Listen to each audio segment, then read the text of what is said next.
I mean, the state of Florida, I think, would be vulnerable.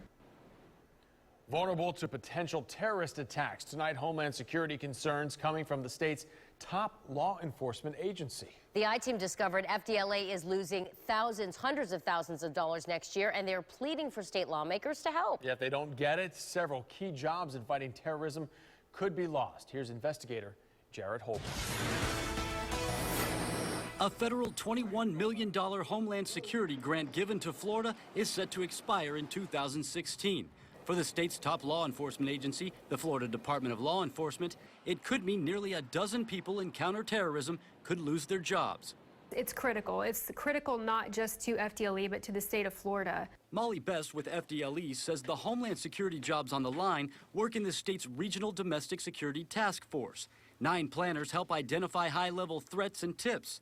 They also coordinate and share information with federal, state, and local law enforcement agencies across Florida. One senior crime intelligence analyst helps identify potential terrorist targets within the state. If the state loses those 10 jobs, Best says it could weaken our protection from terrorists.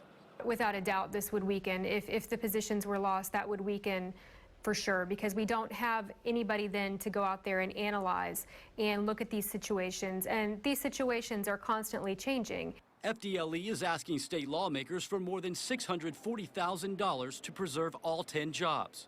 Without those efforts, it would, I mean, the state of Florida, I think, would be vulnerable. Here in Tampa Bay, Major Mark Hamlin with the Tampa Police Department runs the Special Operations Unit in charge of Homeland Security efforts. He says if the jobs were lost, it wouldn't affect security in Tampa Bay. No, the people in Tampa Bay will still be safe. The Urban Area Security Initiative, UASI as we call it for short, has a very robust critical infrastructure assessment and protection program. And we're way above the average of the national average as far as identifying, protecting critical infrastructures. I'm very confident that we'll be safe. These positions provide us with an invaluable resource in that they go out and they find out what our priorities are, where our gaps are, what resources we need, what personnel we need in our time of need.